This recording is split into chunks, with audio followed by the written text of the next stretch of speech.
Welcome to the Carnivore Family Channel, where the burgers are always hot and the stoves always greasy.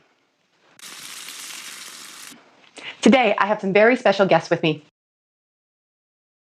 My kids! Hi!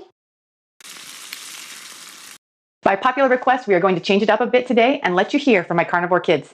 Many people want to know what they think about the changes we've made to our way of eating. Do you plan to keep eating this way when you're a grown-up? Yeah, I think so. Why is that?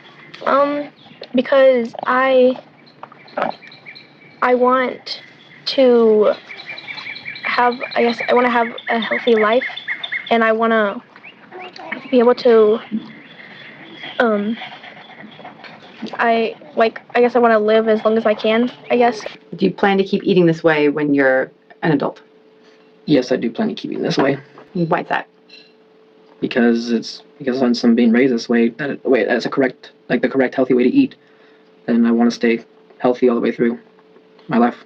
Most of my followers are probably interested in a plant-based diet or are vegan themselves, as am I. However, I encourage everyone to not attack this family. We have to think about why are people going carnivore. And in that family's case, her husband was sick. I don't know the details about what he was going through, but he seems to have had a really hard and tough time. By going carnivore, his symptoms were relieved. And that's where the whole family decided to go carnivore, and they started to feel great. So from their perspective, the carnivore diet relieved them from all their pains, agony, and symptoms. And now we have all the carnivore doctors or proponents going rampage all over social media to solidify the case. I don't blame the family at all. As a matter of fact, I come from the opposite side. Over 15 years ago, before I turned plant-based, my stomach was inflamed all the time, and the doctors couldn't really help me or find out why. Whenever I started eating foods, I had a feeling that I needed to throw up, although physically I didn't need to throw up. But this goes without saying that it kept me from eating tons of food, obviously, and I didn't enjoy eating anymore.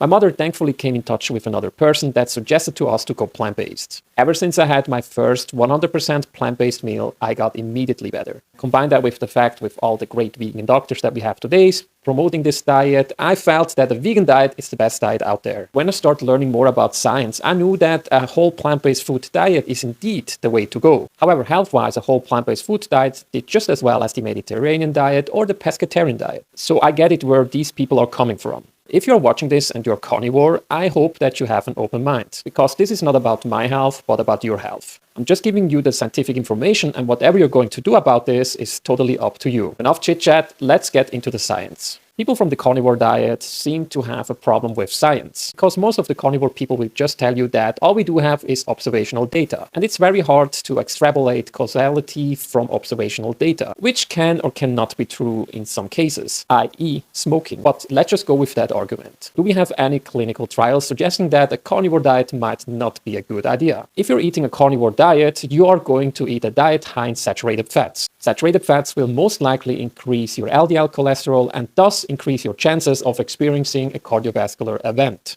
How do we know this? Well, let's look at the science. This meta-analysis only included randomized controlled clinical trials, so no observational data was included in this meta-analysis. And the selection criteria was actually very strict. And you have to keep in mind that clinical trials usually don't last that long. Clinical trials are very expensive, and it's hard to confine people into a clinic for a very long period of time. However, they only included interventional or clinical trials with the duration of at least 24 months. Which is very long. They excluded a lot of clinical trials, but they still were able to include 15 randomized controlled clinical trials with over 56,000 participants. That's a really large sample size. I will show you the results of their conclusion in a statistic. What you see right here is called a sigmoidal curve. At the bottom are the percentage of the calories from your diet that come from saturated fats. You can see that from 0 to 8%, the risk remains the same. But as soon as we go above 8%, the risk of experiencing a cardiovascular event goes up dramatically. 8% of saturated fat seems to be fine for most people. We have good quality science showcasing that saturated fat raises LDL cholesterol. What evidence do we actually have that LDL cholesterol leads to cardiovascular events? Let me introduce you to the following study. This is one of the best studies, in my humble opinion, looking at the link between LDL cholesterol and cardiovascular events. They included prospective cohort studies, which is observational data, Mendelian randomization studies, and randomized controlled clinical trials, including more than 2 million participants.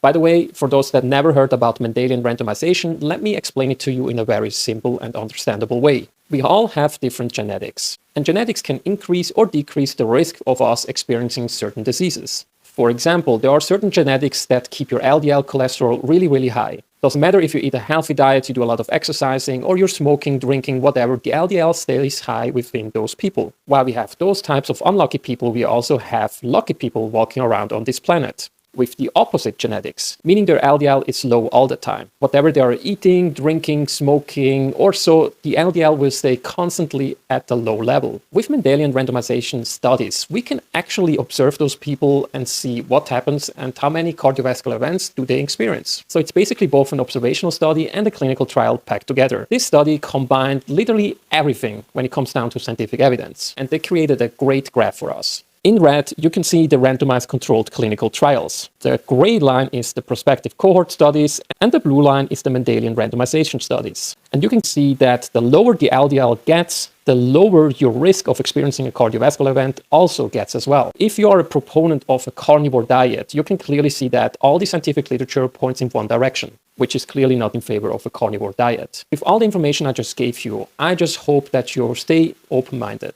Whether we are a vegan or a carnivore, all we want is to live a long and healthy life for ourselves and for our families. And if you disagree with the information I shared, please share your thoughts. If you feel like I misrepresented certain studies, feel free to let me know in the comment section. Thank you so much for watching, and don't forget to follow for more.